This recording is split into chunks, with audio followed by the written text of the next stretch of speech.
अब रिकॉर्ड हो रहा है, चलो आप कराएंगे आपको कब तक। ओके, अभी तक रिकॉर्ड हो नहीं रहा था ना, at least I must have some proof. Okay okay, so हम कहाँ थे? हाँ, फिलोसफी के डेफिनेशन पे थे। ओके, थोड़ा बहुत आईटी एक्ट के बारे में पढ़ लो, ठीक है, क्लास अटेंड करने से पहले। ओके, पता चला केएस बनने से पहले जेल की चक्की पीस रहे हो। तो बेसिकली फिलोसफी की आपको डेफिनेशन याद करनी है, तो आपको ये वर्ड्स आपको याद रखने हैं, ठीक है। There are 6 keywords, LRICCE। Okay, so logical, rational, intellectual, critical, comprehensive, evaluative. अब देखो, ये आपको मेरे को डेफिनेशन पढ़ानी पड़ रही है, पेपर में कोई नहीं पूछेगा कि what do you mean by philosophy. ये आपको कहाँ पूछेंगे? ये आपसे इंटरव्यू में पूछेंगे कि भैया आपने फिलोसफी ऑप्शनल रखा है, तो क्या होता है फिलोसफी। अब देखो, हम किससे कंसर्न है यहाँ पे? We are concern with some keywords. First is beginning and second is aim. देखिए, so in philosophy basically what we have to study is, one is beginning,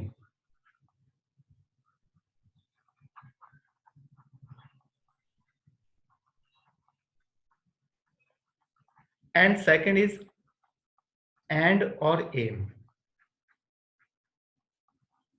ठीक है, यहाँ पे जब हम एंड की बात करते हैं ना, तो बेसिकली यहाँ पे वो एंड वो वाला एंड नहीं है जो लिटरल मीनिंग होता है। यहाँ पे एंड होता है जैसे हम मीन्स और एंड्स की बात करते हैं ना, मीन्स और एंड्स की बात करते हैं, वो वाला है। ठीक है, मतलब हमारी लाइफ का एम समझ लो आप। ठीक है, अब देखो, जैसे मान लो एक एग्जांपल हम ले लेते हैं, ये वर्ल्ड है और इसमें हम ह्यूमन बींग्स हैं।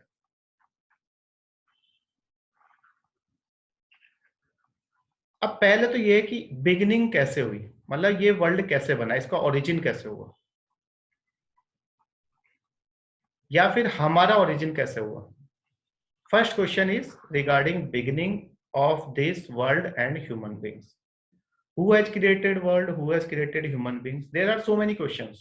When the world was created, when human beings were created, okay, are human beings free? Okay, God is there or not? ठीक है, ये सब चीजें हम कहाँ देखेंगे? बिगनिंग, कि कैसे वर्ल्ड क्रिएट हुआ, कौन क्रिएटर है, ह्यूमन बींग्स को किसने क्रिएट किया। Second is aim. अब देखो, साइंस भी इस चीज की तो बात करती है, साइंस इस चीज की बात करती है कि आपका वर्ल्ड कैसे ओरिजिन हुआ, ठीक है, बिग बैंग थियरी वगैरह।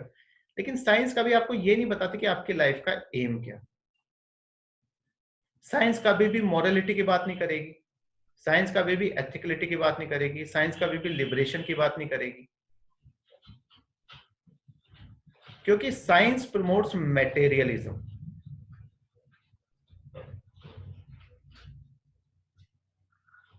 साइंस का मेन जो कंसेप्ट है that is promoting materialism and consumerism.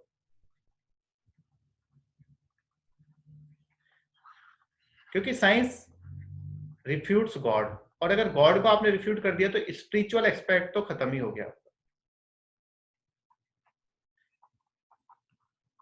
यानी अगर हम देखें साइंस की थियरी को, तो साइंस की थियरी सिर्फ बिगनिंग से कंसर्न है। साइंस कभी आपको नहीं बताएगी कि how to live a good life,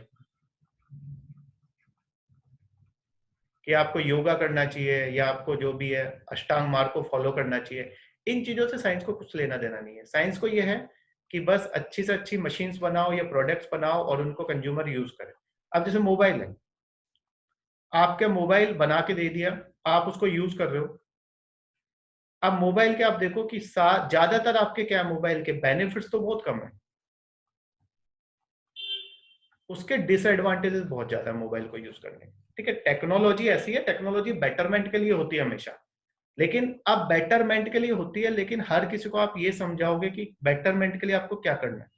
जैसे अभी आप पढ़ रहे हो तो अभी आप मोबाइल को अच्छे काम के लिए यूज कर रहे हो, लेकिन ह्यूमन बींग्स जो होते हैं ना, बेसिकली ह्यूमन बींग्स के साथ प्रॉब्लम ये होती है कि उनमें नेगेटिविटी जो होती है ना, बेसिकली नेगेटिविटी ज्यादा होती है, पॉजिटिविटी बहुत कम होती है। उसका एक आपको बेस्ट एग्जांपल देता हूँ। जैसे अभी साक्षी तो खैर चली गई है नहीं क्लास में, पता नहीं, तो एक बेस्ट एग्जांपल आपको देता हूँ। आप दो फ्रेंड हो, जैसे मान लो अभी क्लास में रोहित है और रोहित का कोई फ्रेंड है, मान लो दूसरा फ्रेंड, मान लेते पंकज और रोहित में दोस्ती है। अगर रोहित का पेपर पास हो जाता है केएस का और पंकज का केएस का पेपर पास नहीं होता है, ठीक है, दिल पे नहीं लेना पंकज, ओके, तो रोहित का पेपर पास हो जाता है, इसका नहीं होता है, तो इसको इतना ज्यादा दुख होगा। देखो है तो दोस्त, खुशी होनी चाहिए, लेकिन आप देखोगे एक्चुअलिटी में तो यहाँ पे क्या होता है, दूसरे के जो दूसरा, अगर दूसरे को सक्सेस मिल रही है, दूसरा खुश है, तो ये वाला क्या है, उससे को देख के दुखी है। आपने थ्री इडियट्स मूवी भी देखी होगी, ठीक, ये फैक्ट है। हम लोग इसलिए दुखी हैं क्योंकि दूसरा खुश है। ह्यूमन बींग्स में बहुत ज्यादा नेगेटिविटी होती है। आप कभी किसी को नहीं देखोगे आपकी तारीफ करते हुए, लेकिन क्रिटिसिज्म हमसे करा लो किसी का भी। तो बेसिकली यही प्रॉब्लम है। जब आपको मोबाइल मैंने दिया, तो मोबाइल में आप काम करने के लिए बहुत कुछ है, उस टेक्नोलॉजी का यूज करके आप पढ़ भी सकते हो, ठीक है, खुद के वीडियोस आप अपलोड भी कर सकते हो, कुछ भी कर सकते हो। लेकिन अधिकतर लोग क्या करेंगे, इंस्टा चलाएंगे, फेसबुक चलाएंगे, या पहले टिकटॉक चलाते थे, ठीक है। तो यानी कि हम नेगेटिव चीजों की तरफ बहुत ज्यादा भागते हैं। क्यों भागते हैं? क्योंकि we are basically attracted toward materialistic things. हमें बड़ी गाड़ी चाहिए, हमें बड़ा बंगला चाहिए। अच्छी बात है, देखो कमाना, गाड़ी बंगला सब अच्छी चीज है, रहना चाहिए, लेकिन कब तक हमारी लाइफ में हम इन चीजों के पीछे भागते रहेंगे? वो चीज आपको बताती है फिलॉसफी, कि आपकी लाइफ का एम क्या है, कहाँ जाके रुक जाना चाहिए। क्या कोई एज आती है जिसके बाद हमें इन चीजों के पीछे भागना बंद कर देना चाहिए, या हमें अपनी लाइफ को कैसे रेगुलेट करना चाहिए, कैसे हम हमेशा खुश रह सकते हैं, कैसे हम लोगों के मतलब कि कंपैशन हमें क्यों होना चाहिए, ठीक है, तो ये कैसे लिबरेट हो सकते हैं, सफरिंग को कैसे मिनिमाइज किया जा सकता है, ओके। तो ये सब चीजें आपको फिलॉसफी बताएगी, क्योंकि philosophy is concerned with beginning as well as with end और एम। और यही दोनों चीजें हमें यहाँ पे हर फिलोसफर का हम पढ़ेंगे। जैसे अगर आप चारवाक को लो, पहला फिलोसफर, ठीक है, एक आपको लेमैन उसमें मैं बता देता हूँ टर्म्स में। फर्स्ट फिलोसफर चारवाक लेते हैं और साथ में हम ले लेते हैं एक Buddhism.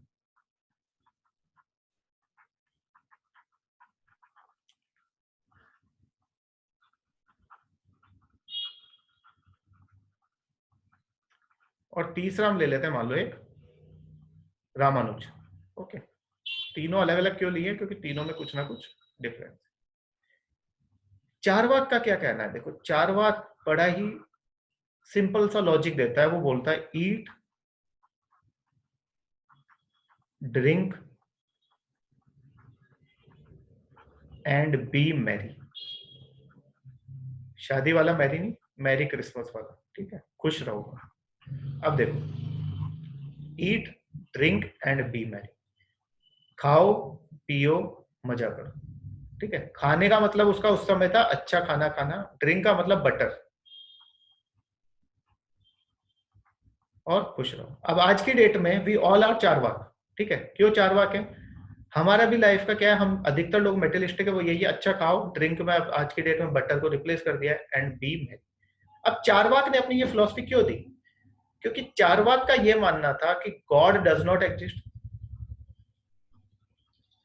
Soul does not exist, और उसका कहना था कि हेवन जो है वो इसी दुनिया में, मतलब those who are living in pleasant condition, just like Mukesh Ambani, they are in heaven, and those who are living in sad conditions और sorrowful conditions, they are in hell. For example people living in slums. उसका कहना है ना तो haven किसी ने देखा है, ना हेल किसी ने देखा है, सिर्फ एक वर्ल्ड एग्जिस्ट करता है जिसको हम देख सकते हैं, और उस वर्ल्ड में जो अच्छी कंडीशंस में रह रहे हैं दे आर इन हेवन, और जो आपकी सैड कंडीशन में या सोरोफुल कंडीशंस में रह रहे हैं they are in hell. It means heaven and hell both exist in this world. तो चारवाक ने बोला कि इसलिए आपको प्लेजेंट कंडीशन में रहना, अगर आपको हेवन का मजा लेना है तो उसके लिए क्या करो, अच्छा खाओ, अच्छा पियो और मस्त रहो, क्योंकि आपका कोई भी सोल नहीं होती है, और सोल नहीं होती तो रीबर्थ का कोई कंसेप्ट है नहीं। ये जो आपका बर्थ है यही फाइनल है, तो आपका कभी रीबर्थ भी नहीं होना कि आप अगर अच्छे कर्म करोगे तो आपको अगले जन्म में अच्छी जगह पे जन्म मिलेगा, ऐसा कोई कंसेप्ट नहीं है चारवाक के हिसाब से। तो एक ही आपको लाइफ मिली है, उसी में आपको इस लाइफ को एंजॉय करना है, तो अच्छे से खाओ, और अगर आपको उसके लिए उधार लेना पड़े डेट, तो वो भी ले लो। तो आज की कंडीशन में हम चारवाक है, और हम किस पे, जैसे बोलो किस पे जीते हैं, क्रेडिट कार्ड। तो आप में से बहुत से लोग ऐसे होंगे जो चारवाक की फिलॉसफी को फॉलो करते हैं, ठीक है, मैं भी करता हूँ, मतलब कुछ हद तक कुछ पॉइंट्स इसके करते हैं सब लोग।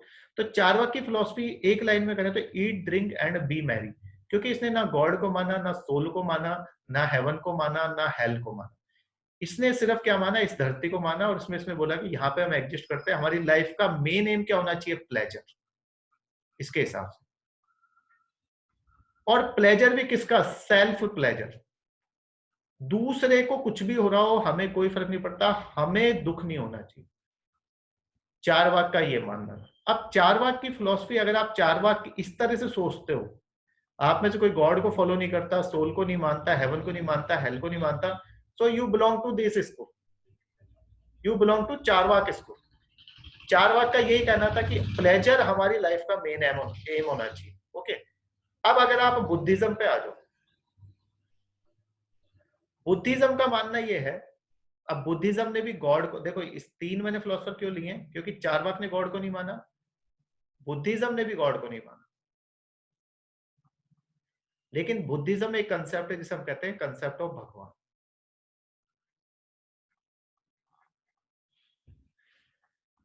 क्या चैट में क्या लिख रहे हैं बच्चे?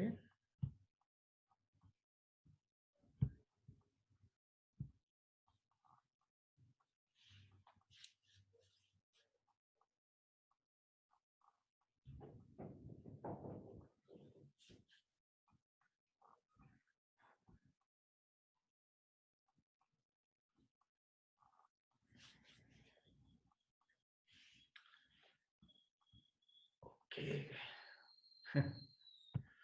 ठीक है, तो बेसिकली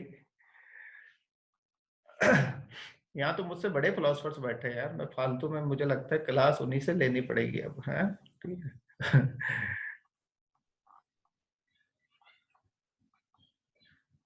एसआर में इनका वो करना पड़ेगा, थोड़ा सा मेरे को रिकमेंड करना पड़ेगा कि यहाँ तो ठीक है। तो हाँ, यहाँ तक समझ आ गया? किसी को कोई डाउट हो जो मैं समझा रहा हूँ, ठीक है, आप चैट में वही लिखिए जो मैं पढ़ा रहा हूँ, उससे रिलेटेड कोई डाउट है। 5 बजे के बाद जितने भी ये फिलोसफर्स बैठे हैं मेरे दोस्त, उनको सबको मैं 15 मिनट दूंगा, तब हम बात करेंगे पर्सनल, ठीक है, तब बाकी बच्चों को भेज के और पर्सनल बात करेंगे। तो बीच में आप ये इररेलेवेंट चीजें ना लिखे, आपको मिलेगा, पूरा टाइम मिलेगा, ठीक है, अपनी फिलोसफी का पूरा मतलब वो नॉलेज दिखाने का। ओके, हाँ 2-4 क्लास के बाद तो सभी चुप हो जाएंगे। अभी अभी तो ये ऑफलाइन क्लास नहीं पढ़ी ना इन्होंने कभी मुझसे, अब यही तो दिक्कत है ना, वर्चुअल वर्चुअल क्लासरूम में यही दिक्कत है कि थोड़ा सा, इसलिए तो जो देखो ना आप, आईटी एक्ट हम क्यों लेके आए, क्योंकि फेसबुक वगैरह पे, इन पे आप देखो ना कितना ज्यादा हेरेसमेंट होता था, ठीक है, व्यूमेन ने कुछ भी इनका, तो इस वजह से हम ये सब आईटी एक्ट वगैरह लेके आए, ठीक है, क्योंकि वर्चुअल रियलिटी में फेस टू फेस आप नहीं देख सकते ना। वर्चुअली तो मोदी को भी गाली दे देते हैं लोग, ठीक है, केजरीवाल को भी गाली दे देते हैं, मुंह पे देख के दिखाओ तब बात। तो वही वाली बात होती है ना, वर्चुअलिटी में तो आप कुछ भी लिख सकते हो, ठीक है, जो आपका, इसलिए तो कहते हैं कई लोग वर्चुअल रियलिटी में जीते हैं, वो फिर एक्चुअल रियलिटी को फॉलो नहीं कर पाते। ओके, नहीं हैरेसिंग वाली बात नहीं है, but you are writing something irrelevant. Okay, तो बेसिकली बाकी लोगों को पढ़ने दो, आपको जो भी है कि साइंस एक्सरसाइज की बात करती है, ये बात करती है, साइंस ने कहां से उठाया दोस्त, वो पतंजलि के योगा से उठाया। साइंस ने कोई एक्सरसाइज डिवाइस नहीं की अपने से। ओके, और राइट टू स्पीच आपका है, तो राइट टू स्पीच का मतलब ये नहीं है, there are some restrictions on right to speech also. Okay, Karandeep आप जा सकते हो क्लास से, you can go out of the class. Vikas आप भी जा सकते हो अगर आपको राइट टू स्पीच नहीं है यहाँ पे तो, ठीक है। ओके, आप यहाँ पे फिलोसफी पढ़ने आए हैं, यहाँ पे आप अपनी फालतू के डिस्कशन के लिए नहीं बैठे हैं। अगर मैं इन डिस्कशन में जाऊंगा तो आपका ना किसी का भी सिलेबस कंप्लीट नहीं होगा। ओके, आपको बाय करने की जरूरत नहीं है, आपको हम क्लास से अगली बार से एंटर नहीं कराएंगे, अभी आप जा सकते हो। ओके, क्योंकि ऑप्शनल में इट विल टेक टाइम, बच्चों को समझ आना चाहिए, आपकी वजह से बाकी बच्चों का टाइम खराब हो। ठीक है, तो basically we were talking about Buddhism. Okay,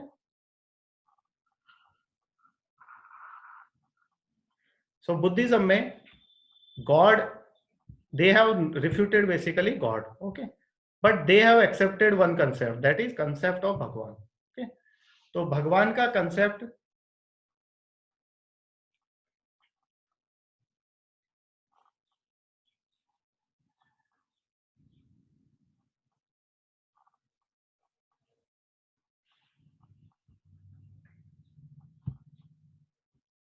एक सेकंड,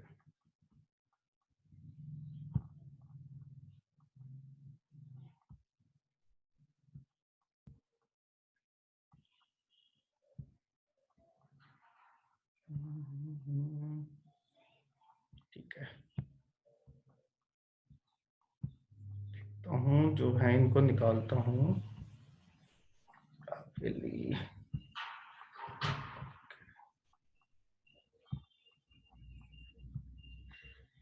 ठीक है, ओके, सो गॉड, जो आपका बुद्धिज्म है, देखो डिफरेंस मैं आपको सिर्फ ये समझा रहा हूँ कि कैसे आपके अलग अलग फिलोसफर्स हैं और आप भी इनमें से किसी ना किसी फिलॉसफी से बिलोंग करते हो।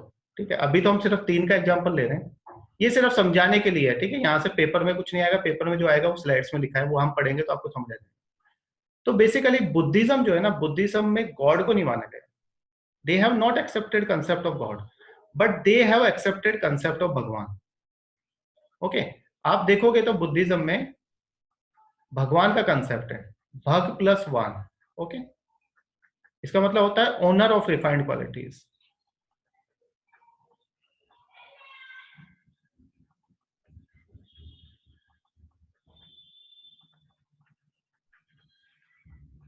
ओके, लेकिन जो बुद्धिज्म है ना, बेसिकली बुद्धिज्म का कभी भी, जब हम बुद्धिज्म पढ़ेंगे तो बुद्धिज्म आपने जब भी पढ़ा होगा, आपने थोड़ा बहुत बुद्धिज्म के बारे में पढ़ा है, जैनिज्म के बारे में पढ़ा है, बुद्धिज्म का कभी भी जो मेन, जो इसका पूरा का पूरा जो कोर कंसेप्ट है ना, वो इन चीजों पे नहीं है, गॉड सोल, इन पे इसका कोर कंसेप्ट नहीं है। बुद्धिज्म का कोर कंसेप्ट है सफरिंग्स को दूर करना।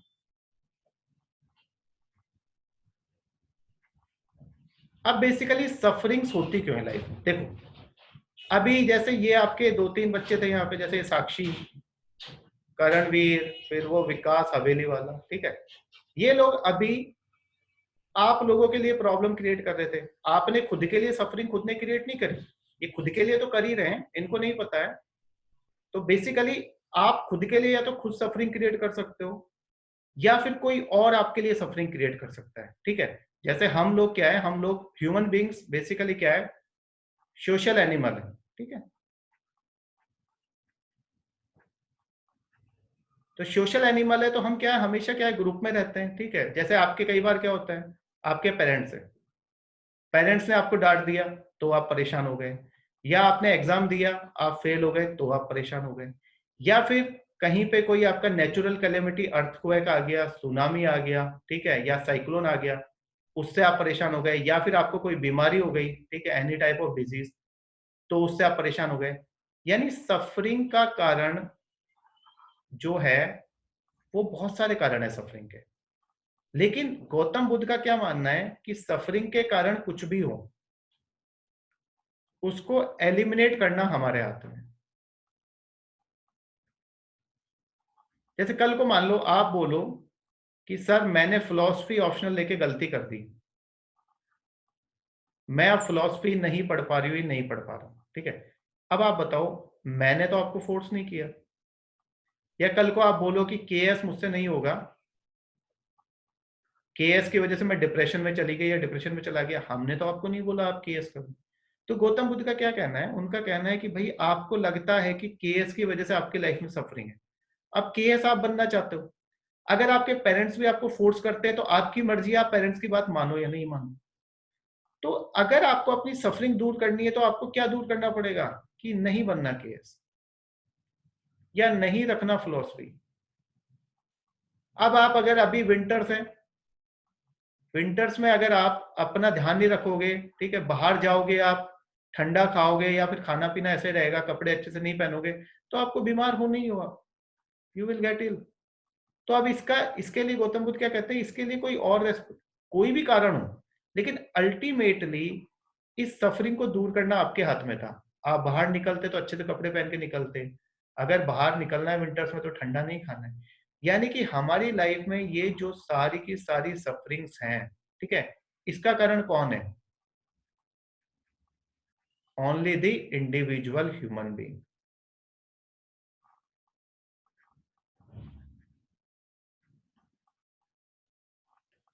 हर कोई अपनी सफरिंग का कारण खुद है। किसी की सफरिंग बेसिकली किसी भी कारण से हो, लेकिन उसको जनरेट होने में उसी आदमी का कारण, वही उसी के लिए रेस्पॉन्सिबल है। तो गौतम बुद्ध के हिसाब से जितनी भी आपकी सफरिंग्स हैं, who can eliminate them? You can eliminate your suffering. ठीक है। अब इसमें सफरिंग्स होती क्यों हैं, उसके भी उन्होंने बहुत सारे कारण दिखाए हैं, ठीक है, उनको हम देखेंगे।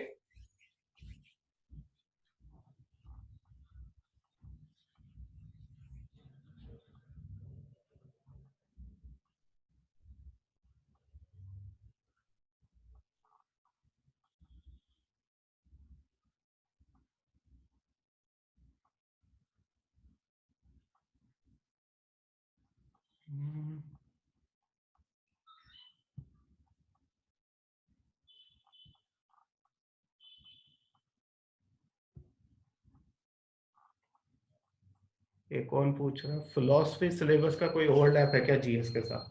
हाँ, जीएस के साथ काफी कुछ ओवरलैप है, जो आपका सोशल पॉलिटिकल फिलोसफी है। करणदीप ठीक है यार, तुम्हें जहां बोलना है वहां आ जाएंगे, अभी बच्चों को पढ़ने दो, ठीक है। मेरा पर्सनल नंबर है आपके पास, उस पर आप फोन कर लेना, ठीक है, इतना ही आपको ज्यादा वो है। You can call me any time, okay. मेरा नंबर है आपके पास, नहीं है तो मैं दे देता हूँ, don't worry, okay, don't disturb others.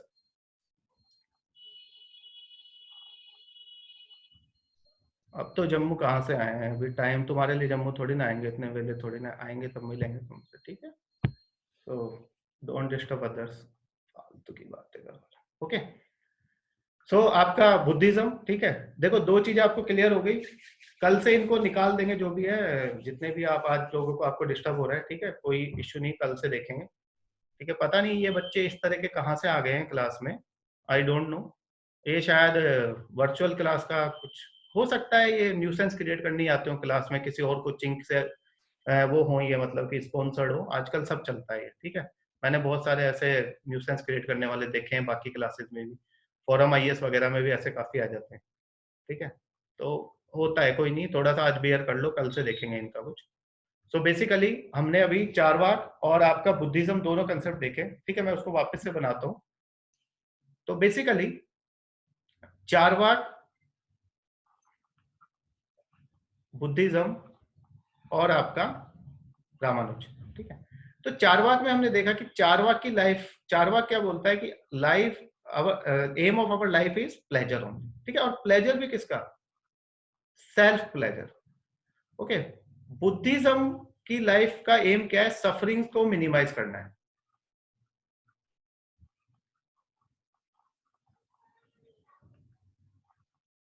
Okay. अब इन दोनों में कॉमन क्या है?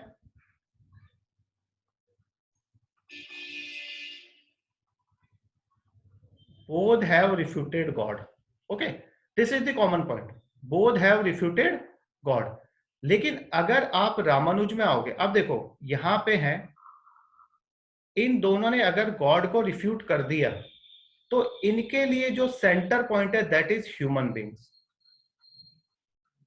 यानी चारवाक के हिसाब से ह्यूमन बींग्स को किस पे ध्यान देना चाहिए? प्लेजर पे ध्यान देना चाहिए। और आपके बुद्धिज्म के हिसाब से ह्यूमन बींग्स को किस पे ध्यान देना चाहिए? अपनी सफरिंग्स को मिनिमाइज करने पे ध्यान देना चाहिए, क्योंकि इसके हिसाब से गॉड है नहीं, तो आप कर्म करके अच्छे कर्म करो बुरे कर्म करो कोई फर्क नहीं पड़ता है। इनके हिसाब से गॉड है नहीं, तो सारे आपके कर्म जो है उसके लिए कौन रेस्पॉन्सिबल है? Human beings. अब देखो दोनों ने गॉड को नहीं माना है, लेकिन दोनों की फिलॉसफी एकदम अपोजिट है, टोटली अपोजिट। लेकिन अगर हम रामानुज पे आते तो रामानुज जो है बेसिकली, रामानुज की जो philosophy that is very much devoted to God. तो रामानुज क्या बोलेगा कि you have to surrender your self to God.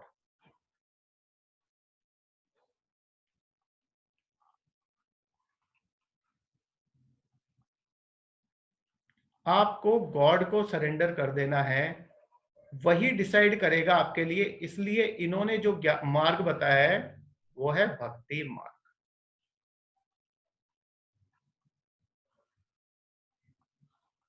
अगर आप में से कोई बहुत ज्यादा रिलीजियस है, ठीक है, अगर आप में से कोई भी रिलीजियस है, अगर गॉड में आप बहुत ज्यादा बिलीव करते हो, तो आप कौन से स्कूल से बिलोंग करते हो? रामानुज स्कूल से, यानी कि आप भक्ति मार्ग को फॉलो करते हो। अगर आपको लगता है कि गॉड जो है basically, God does not exist, but human beings have the capacity to minimise their sufferings because they are responsible for their sufferings, so you belong to this school. और अगर आपको लगता है कि लाइफ का एम ही सिर्फ प्लेजर है, ठीक है, हमको अपना प्लेजर मैक्सिमाइज करना है, ठीक है, तो you belong to Charvak school. So there are different schools having different thoughts. So we have discussed only three. Why three? Because Charvak has not accepted God, and he has not accepted anything, not morality, not ethics, no soul, no heaven, no hell. First, Buddhist philosophers basically, they have not accepted God, but they have accepted ethics, morality, and all other things. Okay, they have accepted soul also. But in case of Ramanuj, Ramanuj has accepted God, Ramanuj has accepted soul, Ramanuj has accepted law of karma, Ramanuj has accepted heaven, Ramanuj has accepted hell. So जिसने जो माना है उसकी philosophy उसी हिसाब से development हुई है उसकी फिलॉसफी का। ओके, तो ये यहाँ पे सारा कहने वाली बात क्या है, आपका जो माइंड सेट है, आपका जिस हिसाब से माइंड सेट होगा उसी हिसाब से आपकी पढ़ाई करोगे आप, ठीक है। अगर आपका माइंड सेट नेगेटिव है और उसमें अगर सिर्फ नेगेटिव चीजें चल रही हैं, तो आप नेगेटिव चीजें करके कभी भी आप पॉजिटिविटी को गेन नहीं कर पाओगे। केएस निकालने के लिए कोई भी पेपर आपको निकालना है, you have to be positive first of all. Okay, so ये तीनों फिलोसफर्स यहाँ पे डिस्कस करने का जो रीजन था वो यही था कि अलग अलग फिलोसफर्स का अलग अलग थिंकिंग है। चारवाक ने कुछ बोला है, जैना ने कुछ बोला है, बुद्धिज्म ने कुछ बोला है, शंकर ने कुछ बोला है। लेकिन उनमें जब हम देखेंगे तो उनमें से किसी, ऐसा भी हो सकता है आप में से कुछ लोग, जैसे कि हो सकता है आप में से कुछ लोग ऐसे हैं जो चारवाक की फिलॉसफी में बिलोंग करते हो, ठीक है, आप मतलब मानते हो कि pleasure is the highest aim, लेकिन साथ में आप गॉड को भी मानते हो। यानी कि आप किसमें हो? आप चारवाक और रामानुज दोनों की हाइब्रिड फिलॉसफी में आप बिलोंग वो करते हो, बिलीव। ओके, तो ऐसा नहीं है कि कोई एक ही स्कूल से बिलोंग करता है। ऐसा भी हो सकता है कि आप हाइब्रिड, ठीक है, क्योंकि आप चारवाक से भी बिलोंग करते हो क्योंकि आपका प्लेजर हाईएस्ट एम है, और आप रामानुज से बिलोंग करते हो। या हो सकता है आप तीसरा, आपको ये भी लगे कि आप सफरिंग्स भी अपनी दूर कर सकते हो खुद, तो आप में कुछ पार्ट बुद्धिज्म का भी है। ओके, सो बेसिकली हम जब भी आप अगर हम सारे फिलोसफर्स को पढ़ेंगे चारवाक से लेकर श्री अरविंदो से, तो आपको लगेगा कि दुनिया में हर कोई जो ह्यूमन बीइंग है वो किसी ना किसी स्कूल से बिलोंग करता है। It means all these philosophies are related to our real life, that is the main thing। okay, real life से रिलेटेड है सारी की सारी फिलोसफी। इसमें कोई ऐसा नहीं है कि कुछ भी हवा में बात की गई है, सारी की सारी हमारी रियल लाइफ से रिलेटेड है। आप आराम से खुद को एसोसिएट कर पाओगे कि हाँ, ये मैं ऐसा सोचती हूँ, इस फिलोसफर ने ऐसा ही बोला। ओके,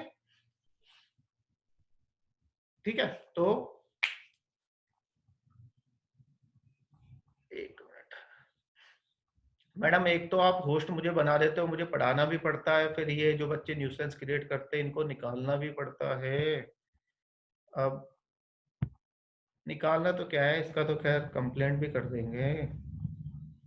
थोड़ा सा प्रॉब्लम है कुछ लोगों को, क्या कर सकते हैं।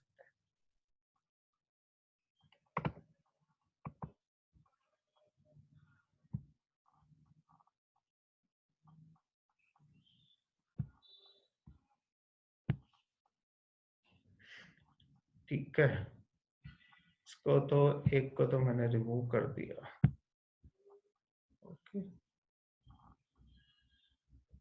ठीक है मैडम, मैंने कर दिया रिमूव इसको। ठीक है, इसको तो मैं कल ही रिमूव करने वाला था। और दूसरा तो कई लोग तो ये नाम भी अपना सही नहीं लिख के आते ना, दिक्कत ये है। कोई नहीं, बाकी बच्चों को ये कोई नहीं मैडम, ऐसे भी होने चाहिए, दो चार ऐसे भी होने चाहिए, पता चलता है दुनिया में कैसे कैसे लोग हैं। ठीक है, ओके। किसी को कोई डाउट हो, जो समझ रहे हैं हम, आज थोड़ा सा प्रॉब्लम हो रहा है इनकी वजह से, कोई नहीं, कल से आपकी स्मूथ हो जाएगी क्लास। Okay, don't worry. ये ऑफलाइन का ऑनलाइन का बस यही थोड़ा सा वो है कि वो होता है ना, वर्चुअल में आप नहीं देख सकते तो यू कैन राइट एनीथिंग, क्योंकि आपको पता है अब इसमें अगला बंदा भी सोचेगा चलो कोई नहीं यार, चलता है। Okay, so this is basically your philosophy and different philosophical schools। So basically अब जब हम धीरे धीरे आगे प्रोसीड करेंगे चारवाक से लेके आगे तक, तो आपको पता चल जाएगा कि हाँ, मैं भी इनमें से किसी ना किसी स्कूल से बिलोंग करता हूँ, क्योंकि ये थॉट्स मेरे भी। ओके, तो धीरे धीरे करके आपको ये सारी चीजें पता चलेंगी, क्या पढ़ना है क्या नहीं पढ़ना वो मैं आपको बताता जाऊंगा। ओके, और सिंपल है, अगर आपको ये चीजें समझ आ रही हैं जो मैं समझा रहा हूँ, तो आपको पूरी फिलॉसफी इजिली समझ में आ जाएगी। ओके, अब ये जो की टर्म्स है, देखो आप देख रहे हो, logical, rational, intellectual, comprehensive, critical, evaluative. ये की टर्म्स का मतलब ये है भाई कि कल को जैसे आपको गॉड है, अब अगर एक रिलीजियस पर्सन है, जैसे मान लो कोई बहुत हाईली रिलीजियस पर्सन है,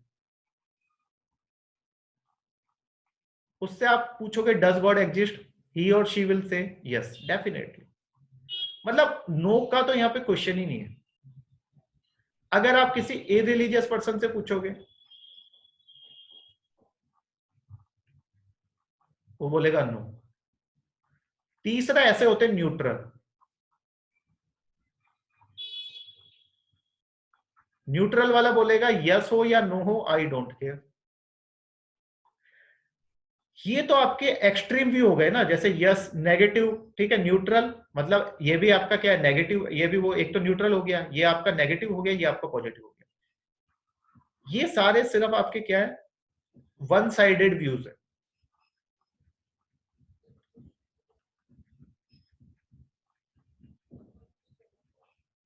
these are one sided view. लेकिन हमें क्या करना है, logical, rational, intellectual, comprehensive, critical और इवैल्यूएटिव इंक्वायरी करनी है। यानी अगर किसी ने बोला यस, तो हम देखेंगे कि यस है तो क्यों है, गॉड को किस ग्राउंड पे माना जा सकता है। अगर किसी ने बोला नो, तो हम देखेंगे कि गॉड को किस ग्राउंड पे रिफ्यूट किया जा सकता है। किसी ने बोला न्यूट्रल, तो हम देखेंगे कि किस ग्राउंड पे गॉड के रिगार्डिंग हम न्यूट्रल रह सकते हैं। और फाइनली हम बताएंगे कि इनमें से कौन सा व्यू पॉइंट बेस्ट है। और अगर इनमें से कोई भी बेस्ट नहीं है, तो हम बताएंगे कि इनके अलावा भी कोई ऑप्शन है क्या। That is basically logical, rational, intellectual, comprehensive, critical, evaluative inquiry.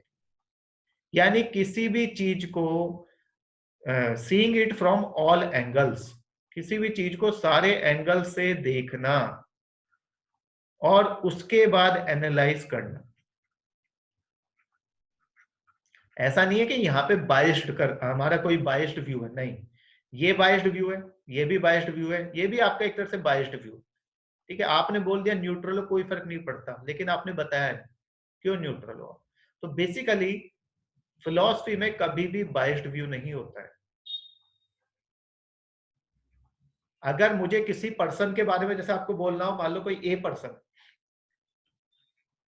तो ए पर्सन के बारे में अगर मुझे देखना है, तो मैं सिर्फ उसमें नेगेटिव चीजें नहीं देखूंगा, मैं पॉजिटिव भी देखूंगा।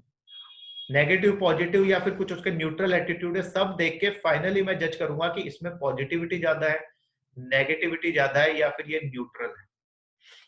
ओके, तो बेसिकली ये जो 6 कीवर्ड्स है, इनका मतलब यही है। ऐसा नहीं है कि हम अगर फिलोसफी पढ़ेंगे तो जैसे हिंदुइज्म हमने पढ़ा, तो अगर मैं हिंदू हूं तो मैं बोलूंगा Hinduism is the best religion, नहीं, that is biased view. I have to see the positives of Hinduism, I have to see the negatives of Hinduism. ऐसे सिखिज्म पढ़ेंगे तो positive of Sikhism, Sikhism is not in our syllabus. थोड़ा Christianity देखेंगे तो उसके positive negatives, Islam देखेंगे positive negatives, God के positive negatives, God को मानने के क्या फायदे, ना मानने के क्या और नहीं मानने के क्या फायदे, सारी चीजें हम देखेंगे इसमें। लेकिन खास बात यह है कि we will see it from the perspective of the different philosophers।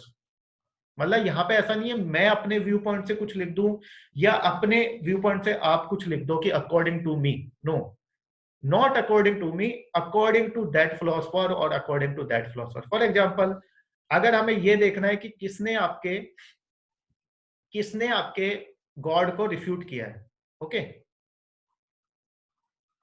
अगर हमसे पूछा जाए कि गॉड के रिफ्यूटेशन के लिए आर्गुमेंट्स लिखो, तो अभी मैंने आपको बताया चारवाक ने रिफ्यूट किया है। अब चारवाक का हमें लिखना पड़ेगा व्हाई चारवाक है रिफ्यूटेड गॉड। दूसरा क्या है, बुद्धिज्म ने रिफ्यूट किया है, तो बुद्धिज्म का हमें बताना पड़ेगा कि बुद्धिज्म ने क्यों रिफ्यूट किया है। सांख्या ने नहीं माना है, ठीक है। तो जिन जिन लोगों ने गॉड को नहीं माना है उनके बारे में हमें उनके व्यू पॉइंट लिखने पड़ेंगे, अपने नहीं।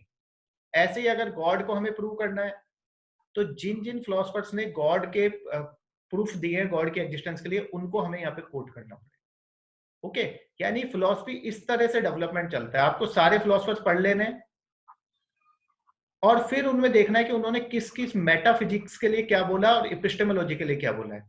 बस आपका जो क्वेश्चन आएगा वो तो मेटाफिजिक्स से रिलेटेड कुछ होगा तो इन फिलोसफर्स ने जो बोला है वो लिख दो, या एपिस्टेमोलॉजी से रिलेटेड होगा जिस फिलोसफर ने एपिस्टेमोलॉजी के लिए बोला है उसके बारे में। समझ में आ गई आपको बात? यानी कि आपको कोट करना है फिलोसफर्स को। जैसे कई लोग मुझसे पूछते थे क्लास में कि सर सोल कहाँ जाती है आफ्टर डेथ। अब मैं इसका अगर जवाब दे सकता तो मैं तो फिर इनसे भी ज्ञानी हो जाता, बुद्धिज्म वगैरह से। जब बुद्धिज्म से इतना, गौतम बुद्धा से जब ये क्वेश्चन पूछा गया था,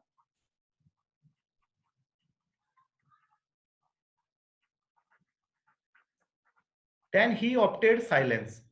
चुप हो गए थे वो। क्यों चुप हो गए थे?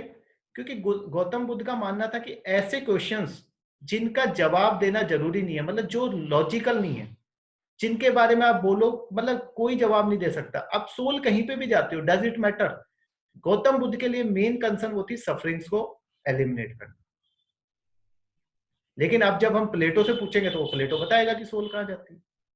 तो यहाँ पे मैं नहीं बता सकता सोल कहां जाती है। मैं सिर्फ ये बता सकता हूं कि गौतम बुद्ध के हिसाब से सोल का क्या कंडीशन होती है, प्लेटो के हिसाब से क्या होती है। हाँ, मेरा पर्सनल जो व्यू पॉइंट है वो मेरा अपना पर्सनल है, लेकिन उसको आप पेपर में नहीं लिख सकते, क्योंकि पर्सनल तो आपका खुद का पर्सनल है ना। वो आप फिलोसफर नहीं हो, सिलेबस में आपका नाम नहीं है, तो आपको वही फिलोसफर्स कोट करने जिनका यहाँ पे नाम है। ओके, सो ये आपका पूरा का पूरा बेसिक है कि किस तरीके से आपको अप्रोच करना है। ओके, अब इंडियन फिलोसफी के लिए जो इंडियन टर्म होती है ना, अगर आप यहाँ देखो तो होती है दर्शन।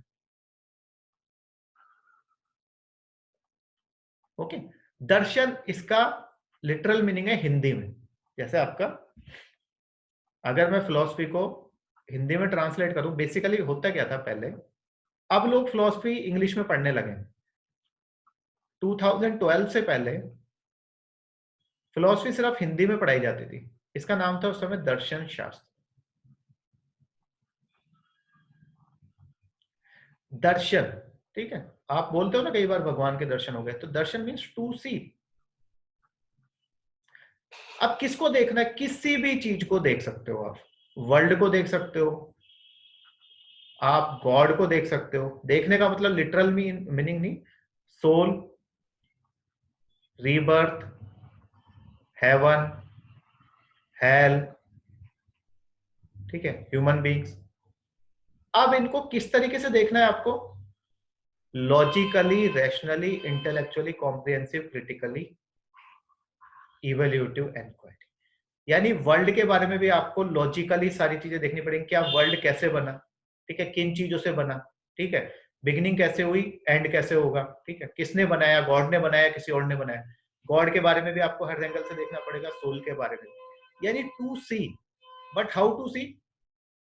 इन this manner, logically, rationally. One sided view नहीं होना चाहिए। तो फिलोसफी का मतलब होता है टू सी, दर्शन। लेकिन दर्शन का मतलब है आपका कैसा दर्शन? लॉजिकल, रैशनल, हर एंगल से देखना। ऐसा नहीं कि आप वन साइडेड व्यू लेके बैठ गए किसी भी चीज के लिए। तो इसलिए फिलोसफी को बोला जाता है साइंस ऑफ ऑल साइंसेस। जैसे साइंस बोलती है God does not exist, one sided view. लेकिन फिलोसफी बोलेगी गॉड डज नॉट एग्जिस्ट, उसका ग्राउंड बताएगी। गॉड एग्जिस्ट उसका ग्राउंड बताएगी, और फाइनली बताएगी कि गॉड को माना जाए तो किस बेसिस पे माना जा सकता। ओके, तो इस तरीके से आपकी फिलॉसफी में हम चीजों को देखते हैं, ठीक है, logically, rationally. Okay, so this is basically meaning of philosophy in Hindi, that is Darshan. Darshan means direct, immediate and intuitive vision of ultimate realities. Okay, now let us start with metaphysics and your epistemology. ठीक है, यहां से हमारा core concept शुरू होता है, metaphysics and epistemology. अब ये दो कंसेप्ट अगर आपको समझ में आ गए तो philosophy is very easy for you. तो मैंने मेटाफिजिक्स कल थोड़ा डिटेल में समझाया था, आज उसको दोनों मेटाफिजिक्स और एपिस्टेमोलॉजी को मैं दोनों को एक साथ समझाऊंगा, ठीक है, टेबुलर फॉर्म में। तो आप थोड़ा इस पे ध्यान दीजिएगा, फिर हम स्लाइड्स देखेंगे, स्लाइड्स में क्या लिखा हुआ। तो कुछ टर्म्स मैं आपको समझा रहा हूँ, इनको ना आप ध्यान से एकदम समझिए। 4 टर्म समझाऊंगा बस, उसके बाद आगे आपको एकदम इजी हो जाएगा। पहला है मेटाफिजिक्स,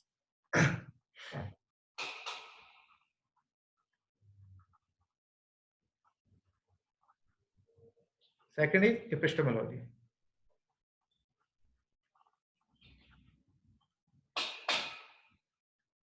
ओके। सो मेटाफिजिक्स का जो लिटरल मीनिंग है, that is theory of reality.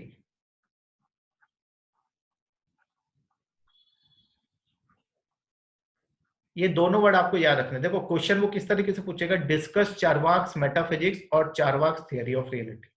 तो आपको पता होना चाहिए both have same meaning, metaphysics और थियरी ऑफ। और एपिस्टेमोलॉजी को हम बोलते हैं थियरी ऑफ नॉलेज।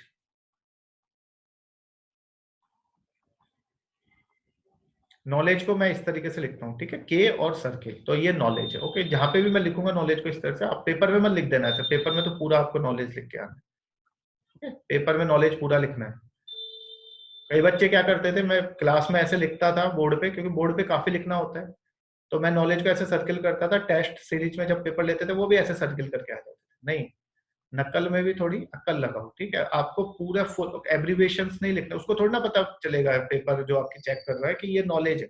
ओके, जैसे कई लोग ऐसे होंगे, जैसे फॉरेन बैंक है, फॉरेन बैंक को एफ बी लिख दे, तो एफ बी तो फेसबुक भी हो सकता है। ओके, तो आपको फुल फॉर्म्स यूज करना। तो थियरी ऑफ रियलिटी बेसिकली आप ऐसे समझो, ये जो आपके सामने कोई भी रियलिटी है, ठीक है, जैसे ये वर्ल्ड है आपका,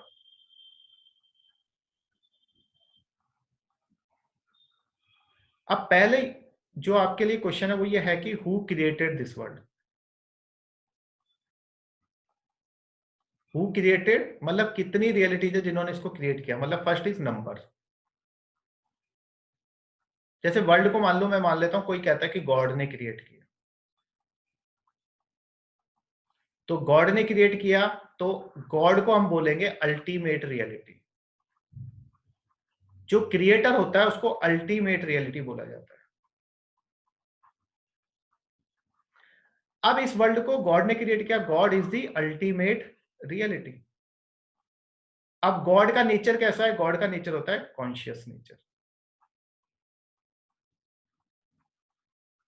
सो इन metaphysics we are concerned with two things, first is number and second is nature. Number and nature of ultimate reality. अब यहां पे अगर कोई आप में से जो कोई रिलीजियस पर्सन है उसके हिसाब से गॉड ने क्रिएट किया, अब मान लेते साइंस है, साइंस के हिसाब से ये वर्ल्ड कैसे बना, atoms, everything is made up of atoms. So if everything is made up of atoms, it means atoms are ultimate reality. God को तो मानती नहीं साइंस। और एटम्स आपके क्या होते हैं, एटम्स किस तरह के होते हैं आपके, मटेरियल इन नेचर। और दूसरी बात यहाँ पे नंबर क्या है एटम्स का, मैनी। एटम्स तो बहुत सारे होते हैं ना, इनन्यूमरेबल। सो अगर साइंस का कंसेप्ट देखें तो नंबर ऑफ अल्टीमेट रियलिटीज कितनी है, मैनी, और उनका नेचर कैसा है, मटेरियल। अगर आप किसी रिलीजियस पर्सन के हिसाब से देखो तो गॉड ने क्रिएट किया, तो गॉड कितने होते हैं, एक ही होता है अल्टीमेट रियलिटी तो, और उसका नेचर कैसा है, कॉन्शियस। यानी in metaphysics we are concern with two things, first is number and second is nature. Number of ultimate realities and nature of ultimate reality. जैसे चारवाक है, चारवाक के हिसाब से भी ये वर्ल्ड किसका बना हुआ है? एटम्स का। किसके एटम्स? अर्थ, एयर, वाटर, फायर। ठीक है, पांचवा नहीं माना है उसने, चार ही माने, आकाश नहीं माना है। ठीक है, आप पूछोगे पांचवा क्यों नहीं माना, पंच तत्व होते हैं, उसने नहीं माना है पांचवा, क्यों नहीं माना है वो हम इसमें डिटेल में पढ़ेंगे। तो चारवाक के हिसाब से this world is made up of atoms. तो चारवाक के हिसाब से कितनी अल्टीमेट रियलिटीज हो गई? मैनी। और इनका नेचर कैसा हो गया? मैटेरियल। क्योंकि चारवाक में गॉड को तो माना नहीं है। तो basically different philosophers have accepted different types of realities and their nature is different. So in metaphysics we are concerned with two things: number and nature of ultimate realities. Is it clear? Metaphysics means number and nature. Ultimate reality के number कितने हैं और उनका nature कैसा है। ठीक है, तो ये आपका पहला कंसेप्ट होता है मेटाफिजिक्स। ठीक है, आगे अभी डिटेल में देखते हैं। Second is theory of knowledge. इसको भी आप समझो एपिस्टेमोलॉजी। अब थियरी ऑफ नॉलेज में क्या होता है, एक एग्जांपल मैं आपको चारवाक का ही दूंगा, फिर आपका भी एग्जांपल देंगे। अब चारवाक है, ठीक है। अब चारवाक के हिसाब से क्या है? चारवाक के हिसाब से चारवाक सिर्फ उसी चीज को मानता है जिसको वो परसीव कर सकता है। ठीक है, जैसे मान लो आप अभी अपने रूम में बैठे हो गए या कहीं पे बैठे हो, आपसे कोई पूछे, आपसे कोई बोले कि there is tiger outside your room.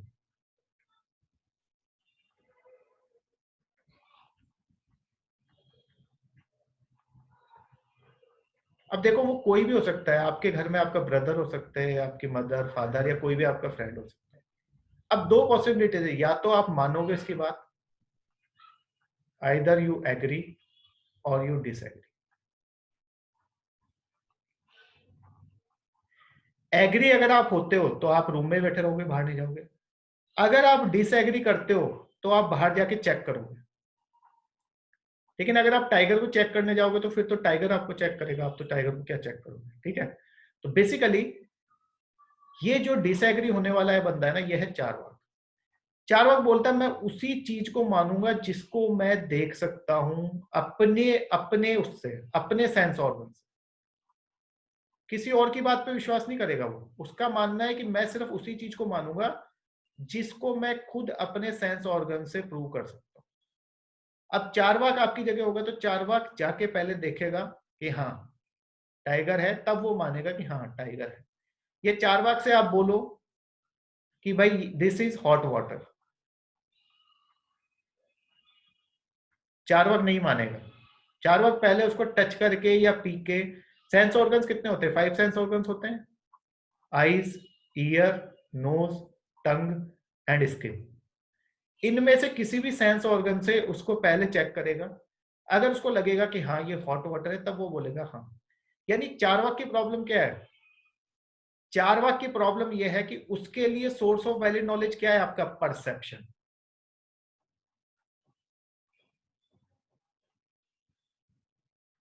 यानी उसके हिसाब से perception is the source of valid knowledge. जिस चीज को परसीव किया जा सकता है वही चीज है आपकी एग्जिस्ट करती है, अदरवाइज नहीं एग्जिस्ट करती। फॉर एग्जाम्पल, आपने लक्ष्मीकांत पढ़ी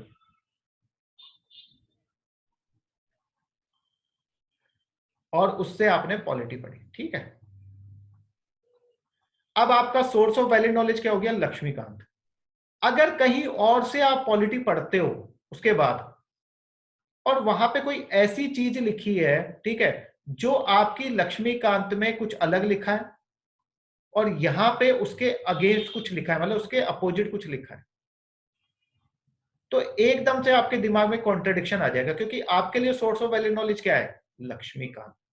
आप ये दूसरा सोर्सेस को क्या बोलोगे? ये गलत है।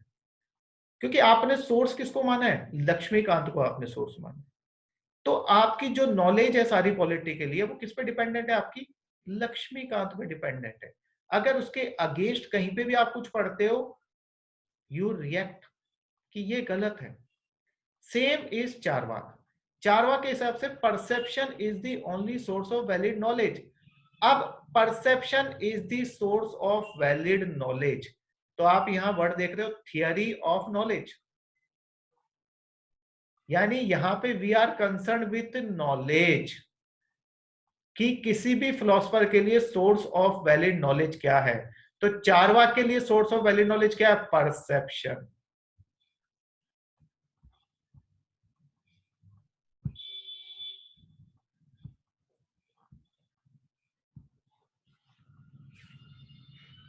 ओके, हाँ आप चारवाक हो सकते हो, anyone can be Charvak. Okay, most of us are Charvak basically. तो अब देखो, ये दो टेबल मैंने आपको समझाई, ये दो टेबल आपके सामने, आप भले से स्क्रीनशॉट लो इसका, जो करना है करो। ये आपको समझ आनी चाहिए, क्योंकि अब मैं एक और वो नई शीट लेके उस पर आपको इसको आगे कंटिन्यू में करता हूँ, ठीक है? अब आप समझो बात को, इसको देखो मैं क्या कहना चाह रहा हूँ। जो अल्टीमेटली बात यह है कि epistemology is your theory of knowledge. समझना आप बात को यहां पे, बस यहां से आपको सब कुछ क्लियर हो जाएगा। Epistemology is your theory of knowledge.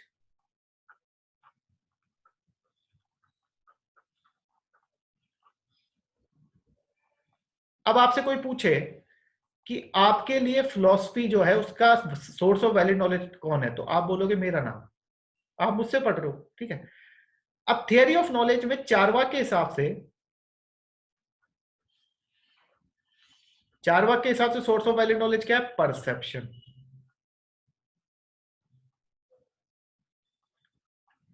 अब आप बताओ मुझे, क्या परसेप्शन के बेसिस पे क्या आप गॉड को देख सकते हो? क्या आप सोल को देख सकते हो, परसीव कर सकते हो? क्या हेवन को परसीव कर सकते हो? क्या, क्योंकि वो तो इस दुनिया में एग्जिस्ट नहीं करते। हेल को परसीव कर सकते हो? क्या लिबरेशन को परसीव कर सकते हो? क्या नो no. इसका मतलब चारवाक ने जब परसेप्शन को सोर्स ऑफ वैलिड नॉलेज माना, ठीक है, जैसे मान लो आप लक्ष्मीकांत पढ़ते हो, तो लक्ष्मीकांत पढ़ के मैं आपसे क्या हिस्ट्री पूछूं, तो आप क्या लक्ष्मीकांत पढ़ के हिस्ट्री के क्वेश्चन का जवाब दे सकते हो? क्या नहीं, क्योंकि हिस्ट्री के लिए आपको हिस्ट्री की बुक पढ़नी पड़ेगी। तो जब मैं परसेप्शन को सोर्स ऑफ वैलिड नॉलेज मान रहा हूं, तो इन चीजों को तो परसीव किया ही नहीं जा सकता, क्योंकि ये तो ट्रांसेंडेंटल एंटिटीज है, इस वर्ल्ड में एग्जिस्ट नहीं करती हैं। इनको आप देख नहीं सकते, सुन नहीं सकते, ठीक है, टच नहीं कर सकते, दे आर ट्रांसेंडेंटल एंटिटीज। अब चारवाक की metaphysics, metaphysics means theory of reality,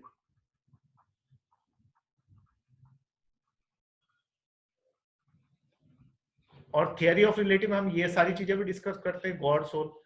अब चारवाक ने अगर परसेप्शन को सोर्स ऑफ वैलिड नॉलेज माना है, तो क्या वो गॉड को मानेगा? क्या नहीं। सोल को मानेगा? नहीं। हेवन को मानेगा? नहीं। हेल को मानेगा? नहीं। लिबरेशन को मानेगा? नहीं। यानी कि चारवाक की जो इपिस्टेमोलॉजी है,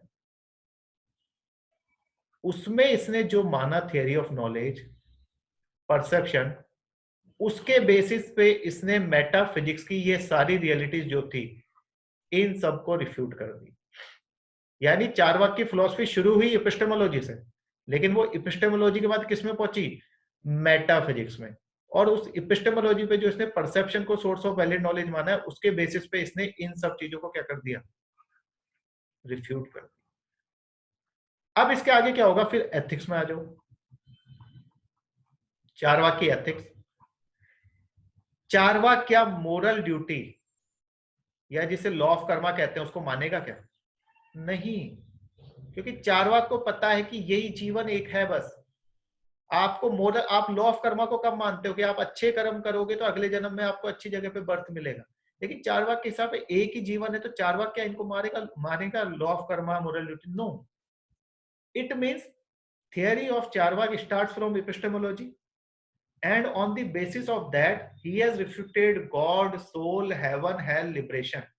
And finally, in ethics, Charvak philosophers have not accepted law of karma, because according to them this is the only life we have, so we have to maximize our pleasure in this life only. Is it clear to everyone? अब ये clear हो गया हो तो फिर हम आगे चलते हैं। इसमें कोई डाउट हो तो यू कैन आस्क। ओके, अब तो स्लाइड्स ही देखनी है, क्योंकि स्लाइड्स में यही सब रामायण जो मैंने आपको बताई है, यही सब लिखी हुई है। Okay,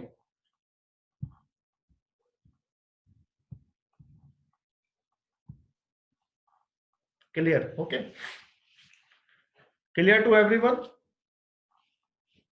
is it clear? Is it clear to everyone? क्या बात है, सब बाकी सो गए क्या? There are, I think, 13 students in the class. Okay, okay, okay. So आज जो नए बच्चे आए उनको क्लियर है? कौन आया नया? ज्योतिका, रजत, ओके, ओके। सो अब आगे चलते हैं, ठीक है? एक बार आप है ना, मैंने आपको जो YouTube पे वीडियो बताया वहां पे भी जाके आप देख सकते हो। बाकी ये मैंने आपको क्लियर, देखो कुछ ही नहीं है, कहानी है, बस आपको कहानी की तरह समझना है। ओके, अब हम मेटाफिजिक्स और एपिस्टेमोलॉजी और इनको थोड़े डिटेल में, अब आप थोड़ा सा इस पे कंसंट्रेट करो। ये जो स्लाइड है आपके सामने,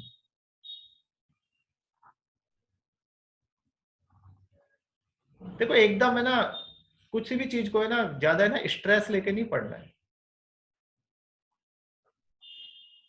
स्ट्रेस नहीं लेना है, एंड डोंट ओवरथिंक।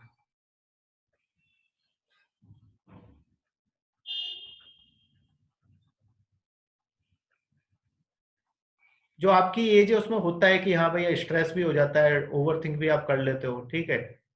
कि आज ये नहीं पढ़ा, आज ये ऐसा बोल दिया उसने, आज घर वालों ने ये बोल दिया, आज मेरी गाड़ी का एक्सीडेंट हो गया। नहीं, ओवरथिंक नहीं करना है, जो हो गया सो हो गया, you can not change that, ठीक है? आगे आप उसको ओवरथिंक करके आगे की चीजें और बिगाड़ लो, स्ट्रेस लेके कोई काम सही नहीं होना, ठीक है? तो मस्त रहो, जो होना है वो तो होना है, आप सिर्फ कर्म कर सकते हो। Only karmas are in your hand,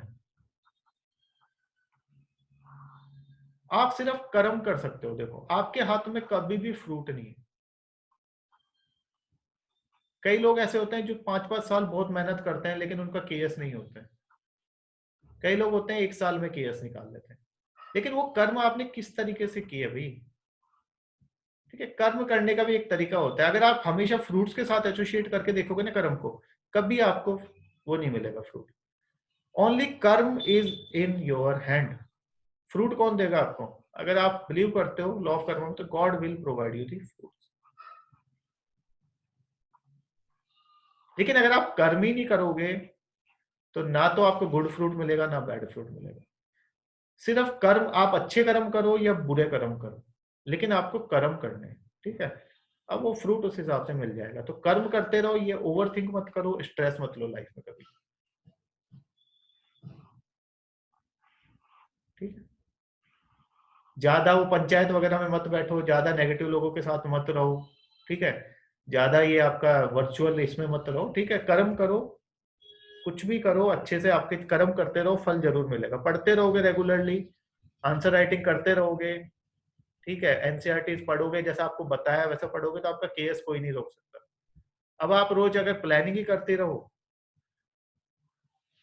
what is ultimate reality according to Charvak? Neha, Charvak के हिसाब से अल्टीमेट रियलिटी है atoms, atoms of earth, air, water and fire, जिनसे ये वर्ल्ड बना है। तो चारवाक के हिसाब से एटम्स, जैसे साइंस मानता है ना, atoms of earth, air, water and fire, so according to Charvak also the ultimate reality is atoms of earth, air, water and fire. Okay, we will see charvak in detail.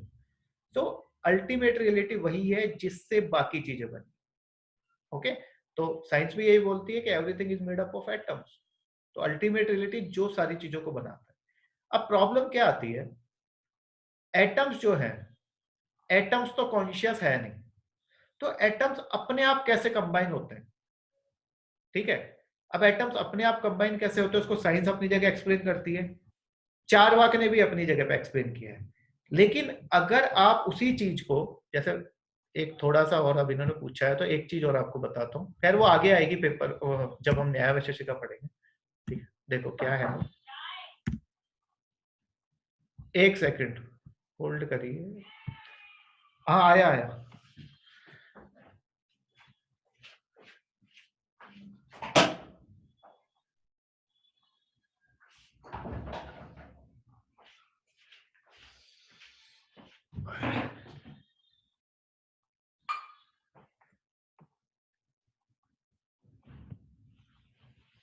हाँ जी, तो मैं ये बात कह रहा था आपसे, जैसे अभी इन्होंने, नेहा ने क्वेश्चन पूछा, तो उसी के आगे वैसे हम उसको डिटेल में पढ़ेंगे, लेकिन अभी के लिए आप समझो।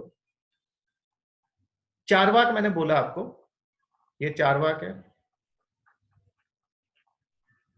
देखो चारवाक मैंने जो बताया वही उसकी फिलॉसफी, वही पढ़नी है हमें आगे जाके, तो आपको पता चल गया फिलॉसफी में किस तरह से फिलोसफर्स पढ़ने हैं। सेकंड इज न्याय वैशेषिका। ओके,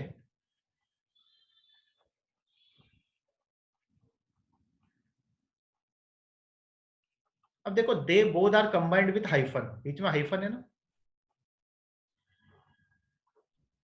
हाइफन क्या दिखाता है यहाँ पे, कि ये दोनों है तो अलग अलग फिलोसफर्स, मतलब अलग अलग स्कूल है, न्याय अलग है, वैशेषिका अलग है, लेकिन हाइफन से कनेक्टेड है, इसका मतलब दोनों की फिलोसफी ऑलमोस्ट सेम है। तो न्याया ने जो बोला वो वैशेषिका ने माना है, और वैशेषिका ने जो बोला वो न्याया ने माना है, मतलब ये दोनों भाई हैं एक तरह से। ठीक है, इसलिए हम इनको एक साथ पढ़ते हैं। ऐसे ही हम सांख्या योगा, ठीक है, इधर लिख देता हूं, सांख्या और योगा, इन दोनों को एक साथ पढ़ेंगे। ये जो योगा है, इसका जो फाउंडर है वो पतंजलि है। जो आप बाबा रामदेव का पतंजलि पढ़ते हो, बाबा रामदेव ने सिर्फ इस योगा में 8 पार्ट्स होते हैं, ठीक है, देयर आर 8 पार्ट्स, ठीक है, योगा में 8 पार्ट्स होते हैं। डिटेल में आगे पढ़ेंगे, अभी मैं 8 नाम बोल के आपको परेशान नहीं करने का। उसके सिर्फ फोर्थ फिफ्थ 2 पार्ट को यूज करके बाबा रामदेव ने इतना जो फेम है वो कमाया। अगर कोई ये 8 अष्टांग मार्ग पूरा कर ले तो वो सोचो कहां पहुंच जाए। ठीक है, तो ये जो पतंजलि वर्ड आया ना, ये योगा फिलोसफी से आया है, क्योंकि इसको प्रोपाउंड करने वाला कौन था, पतंजलि। ओके, चलो वो आगे देखेंगे। अभी जो हमारा कंसेप्ट है वो ये है, चारवाक के हिसाब से this world is made up of atoms of earth, air, water and fire. पांचवा नहीं माना है इसने, आकाश, जिसे हम ईथर कहते हैं। ठीक, वो क्यों नहीं माना है वो भी एक क्वेश्चन आता है पेपर में, वो देखेंगे। अब इन एटम से बना है, ठीक है। न्याया के हिसाब से भी, न्याया और वैशेषिका के हिसाब से भी, this world is made up of atoms of earth, air, water, fire and akash. इसने आकाश को माना है।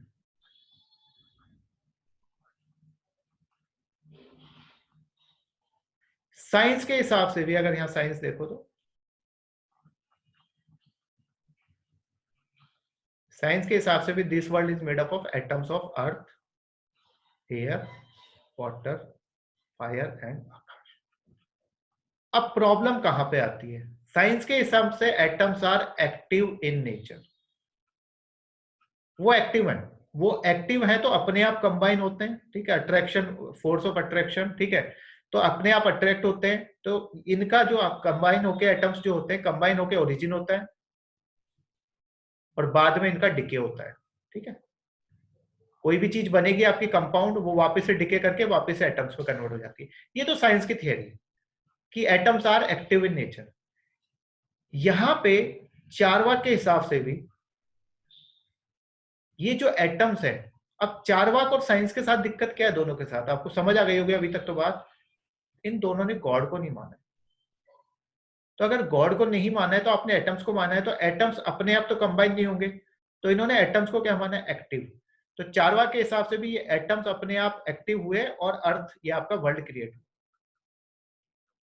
अब इन्होंने ऐसा अपना एक्सप्लेनेशन क्यों दिया है, because they have not accepted God. लेकिन जब न्याय वैशेषिका की बात आएगी कि ये वर्ल्ड कैसे बना, तो उसने भी यही बोला कि एटम से बना है, लेकिन न्याय वैशेषिका ने एटम्स को क्या माना है, इनएक्टिव। न्याय वैशेषिका के हिसाब से एटम्स कैसे हैं आपके, they are inactive in nature. अब अगर एटम्स आपके इनएक्टिव है, ओके, क्यों, क्या क्यों रोहित, क्या क्यों?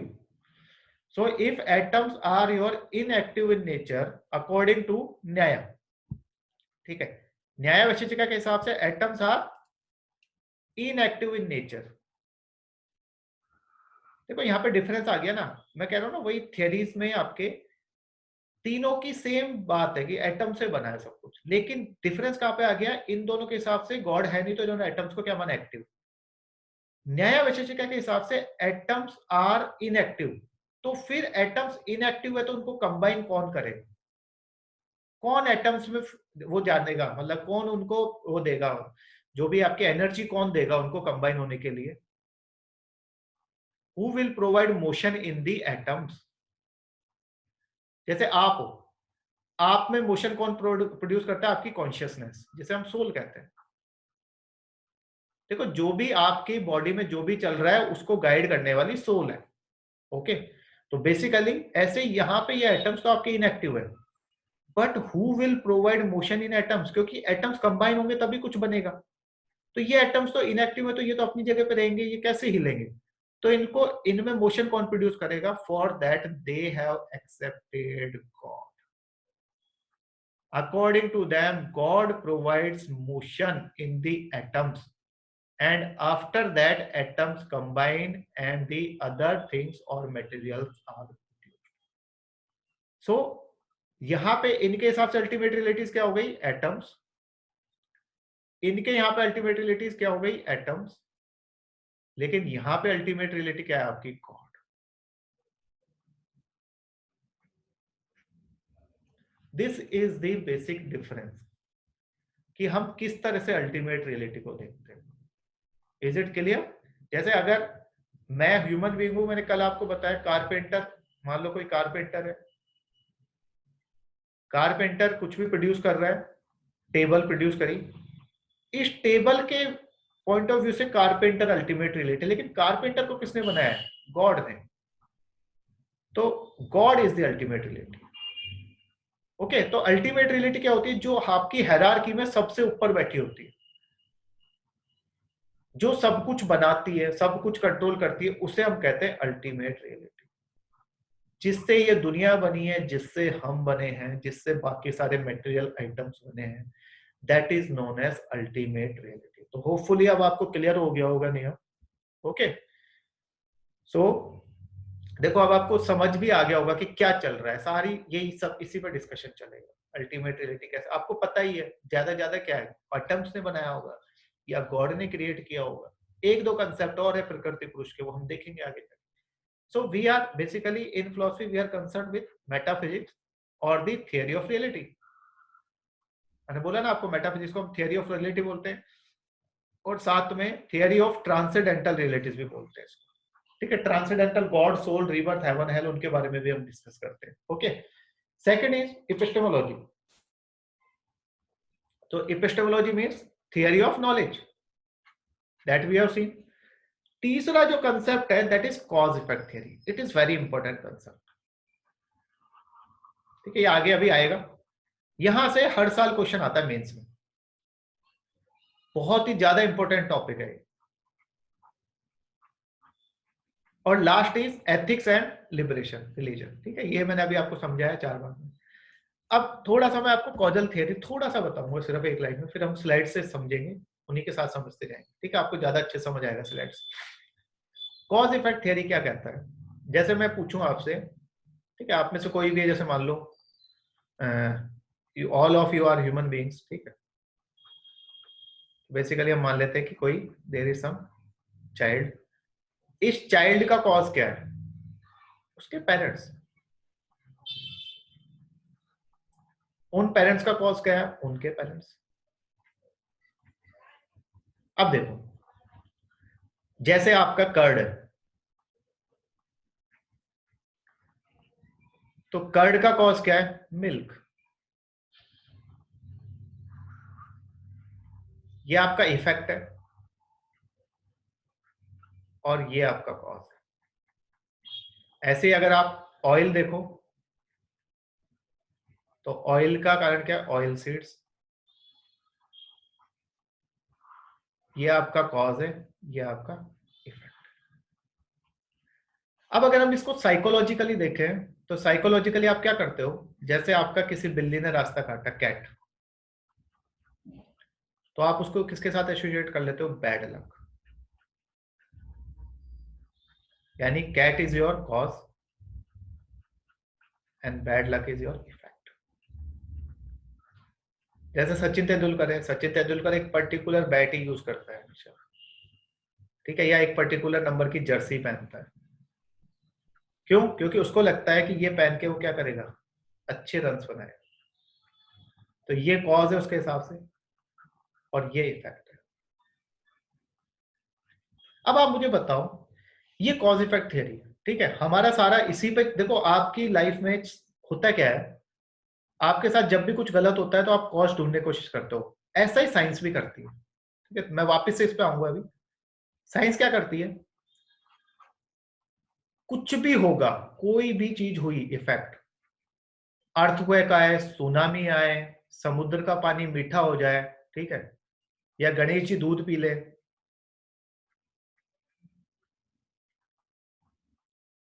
साइंस कभी ये नहीं बोलेगी कि गॉड ने किया। Science will always try to find out the cause, ठीक है। जैसे कई आपके स्प्रिंग्स है ना, जहां पे आपके, अगर कोई जाके वहां पे नहाता है तो उसकी काफी बीमारियां दूर हो जाती हैं। तो लोगों को लगता है कि ये भाई ये भगवान है। ये साइंस ने पता किया है कि स्प्रिंग्स है, वहां पे क्या है, वार्म वाटर है, ठीक है, साइनोबैक्टीरिया वगैरह है, तो उनमें क्वालिटीज होती है। तो साइंस क्या है, भगवान को नहीं मानती। अगर भगवान को नहीं मानती तो साइंस को हर चीज के लिए कॉज ढूंढना पड़ेगा। ऐसे ही फिलॉसफी में भी कॉज इफेक्ट थियरी को लेके अलग अलग फिलोसफर्स ने बोला है। जो साइंस की कॉज इफेक्ट थियरी इसी तरीके से बात की गई है। अब क्या है, कॉज इफेक्ट थ्योरी में ये तो आपको पता है, आप मिल्क से कर्ड बनाओगे, ये तो सिंपल दिख रहा है आपको, ऑयल सीड से ऑयल बनाओगे। लेकिन अगर आप यहां पे आओ, क्या बिल्ली आपका जब जब रास्ता काटती है हमेशा ही आपका काम बिगड़ता है क्या? कोई गारंटी नहीं है भाई। जैसे जापान है, अगर आप जापान में जाओगे तो जापान में जो कैट है that is basically considered as a good luck. For example अभी मैं मुंबई रहता हूँ, ठीक है, यू वोंट बिलीव, मेरा जो फ्लैट है उसके नीचे there are 15 to 20 stray cats.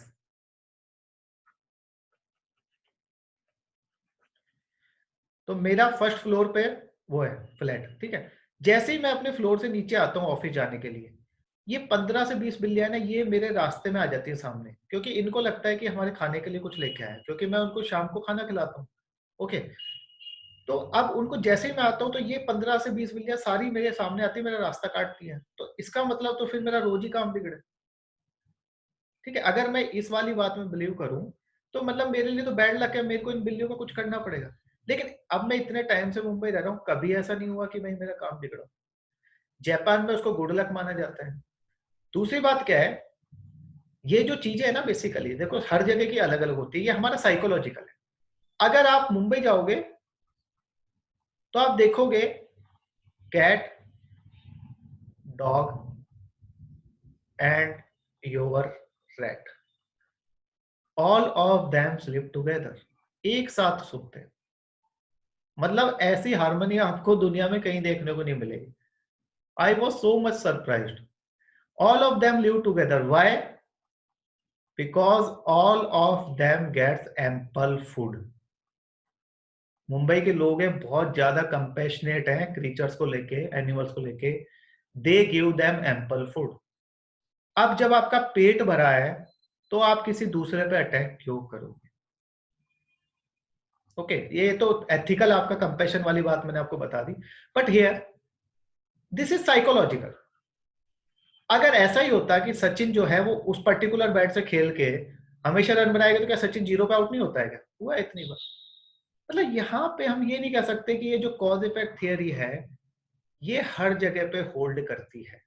तो जब हम फिलोसफी में कॉज इफेक्ट थियरी पढ़ेंगे तो हम यही सब चीजें पढ़ेंगे कि कॉज इफेक्ट थियरी क्या हर जगह पे होल्ड करती है, क्या हमें कॉज इफेक्ट थियरी को मानना चाहिए, किस फिलोसफर ने क्या बोला है, किसने क्या बोला है, इज इट क्लियर? तो यहां से हर साल क्वेश्चन आता है, क्योंकि देखो लॉजिकल चीज है। आप देखो ना, philosophical point of view, psychological point of view, अगर बिल्ली का रास्ता काटने से आपका हमेशा काम बिगड़ता तो जापान में भी ऐसा ही होना चाहिए था, ठीक है। फिर तो मुंबई के लोग घर से बाहर ही नहीं निकलते। अगर बैट एक पर्टिकुलर बैट से खेलने से हमेशा रन बनते तो सचिन कभी जीरो का आउट नहीं होना चाहिए। Okay, so we will see all these things in detail. अब क्या है, मैं आपको क्या बता रहा हूँ, ये आपको एक वर्ड ये याद रखना है, ये थोड़ा सा आपके संस्कृत वर्ड्स हैं. Every year you will get one question. ठीक है, 1 or 2 question, 20 marks, 15 marks. There are 3 words. Okay. अब जैसे कॉज इफेक्ट थियरी है ना आपकी, बेसिकली कॉज इफेक्ट थियरी, इसको बेसिकली कॉजल थियरी भी बोला जाता है. Okay, it is also known as causal theory. This is the most important topic of philosophy. ठीक है. Now there are 3 types of causal theory we have to study in our philosophy paper. First is known as Satkaryavad. Satkaryavad.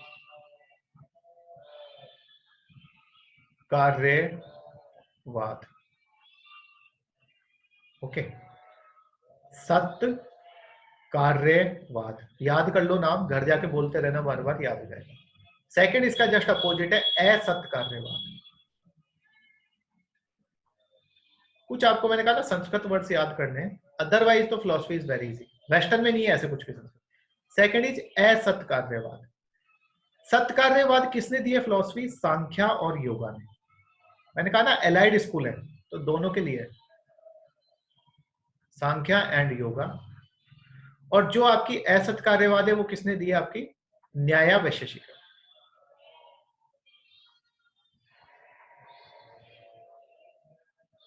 Every year 1 or 2 questions from these topics.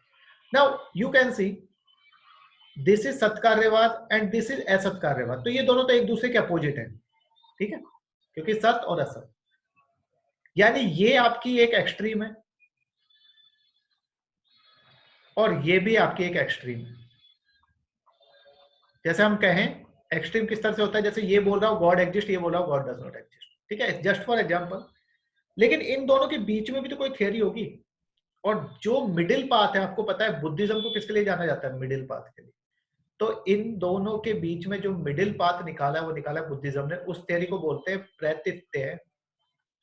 आज का homework आपका यही है, ये word आपको याद करने, प्रतीत्य समुत्पाद. बस ये 3 वर्ड्स. इसमें ये वाला सबसे मेरे को लगता है थोड़ा सा आपको जबान आपकी टेढ़ी होगी इसको बोलने में, लेकिन दिल से याद करोगे तो याद हो जाएगा. ठीक. प्रतीत्य समुत्पाद, ये क्या है? Middle path. And you won't believe it, आपका तो अभी फिलॉसफी शुरू हुआ है. ठीक है, आपके भी हर साल क्वेश्चन आता है. In UPPCS, Uttar Pradesh public service commission, from the last 20 years the same question has been asked. Pratitya samutpada. Okay, 60 marks का पूछा जा रहा है. Very simple theory. इसमें यह बताया गया है कि कैसे हमारा बर्थ होता है, कैसे अटैचमेंट से हम मतलब इस दुनिया में अटैच हो जाते हैं, उसकी वजह से हमारी सफरिंग्स होती है, उनसे कैसे निकला जा सकता है. सीधी सी बात है ना. अगर आपकी सफरिंग है, आप सफरिंग, अभी मैंने आपको एग्जांपल दिया था ना सफरिंग. अब आपकी कोई भी सफरिंग है तो उसका क्या रहा होगा? कुछ ना कुछ तो कॉज रहा होगा ना भाई. अब जैसे मान लो आपने किसी से, जैसे ठीक है ये आपने बना लिया होगा, नहीं आगे ये है, मैं थोड़ा सा इसको दूसरे, मान लो ये आपका लड़का, ये आपकी लड़की, तो बोथ आर इन लव. ठीक है, अब होगा क्या? बीच में इनका ब्रेकअप हो गया. ये भी सफर करेगी, ये भी सफर. अब इस सफरिंग का कारण क्या था? ये प्यार, अटैचमेंट. इसमें पढ़ना ही नहीं था, झंझट ही खत्म. ठीक है, मैंने आपको बताया ना हर सफरिंग का कारण है भाई. Right now in this winter, basically in such a cold weather, ठीक है, you are sitting okay and attending the class. Why? Because you want to be KS, and for KS you are suffering. So क्या कर सकते हो? Suffering को दूर करना है, don't prepare for KS. Every suffering has a cause. If you eliminate the cause, you eliminate suffering, यानी effect. Suffering is a effect. And every suffering has a cause. If you eliminate the cause, अब अगर आप drugs लोगे, ठीक है, तो drugs लोगे तो क्या होगा, आपकी हेल्थ खराब होगी, ड्रग्स लेना छोड़ दो। सिगरेट पियोगे तो फेफड़े खराब होंगे, सिगरेट पीना छोड़ दो। ठीक है, अगर आप अपना रूटीन सही नहीं रखोगे, डेली का रूटीन, डायबिटीज हो जाएगा, ठीक है, कार्डियक आपको प्रॉब्लम्स हो जाएंगी। तो हर चीज का जो सफरिंग है आपकी, उसके पीछे कोई ना कोई कारण है। अगर कोई ऐसा है जिससे आपका दोस्त है, जिससे आप जब भी बात करते हो वो आपसे लड़ाई करता है, आपका मूड खराब होता है, उससे दोस्ती तोड़ो। ठीक है, अब जैसे मान लो ये आपके क्लास में अभी बच्चे थे कुछ, ठीक है, एग्जांपल देता हूँ, जैसे आपका ये 3-4 बच्चे थे, करणवीर, आपका ये विकास और वो साक्षी। अब ये लोग जो थे ये प्रॉब्लम क्रिएट कर रहे थे, ये कॉज थे। उसका इफेक्ट क्या था, या तो क्लास सफर करे, या मैं सफर करूं, मैं भी उनको गाली गलौज करने लग जाऊं, but that is not the way. You have to remove suffering, remove them, that is the only way out. If you want to remove the suffering, then remove the cause, because effects are there because of cause. ये दुनिया ऐसे लोगों से भरी पड़ी है, अगर आप इन लोगों पे ध्यान दोगे, क्योंकि आपके क्रिटिक्स ज्यादा हैं, कोई आपको सपोर्ट करने वाले बड़े कम लोग हैं, क्रिटिक्स आर सो मैनी। तो ऐसे में टाइम पे इनको एलिमिनेट करते रहो। Okay, so hopefully I am clear to all of you. ठीक है, तो आज की क्लास यहीं पे खत्म करते हैं। Anyone having any doubt you can ask me, any doubt.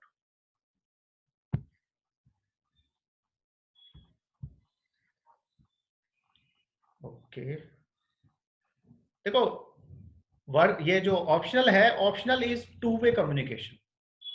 If you want ask the doubt, then doubts will remain in your mind and you will not be able to understand it fully. Okay, if any doubt you are having, you can ask.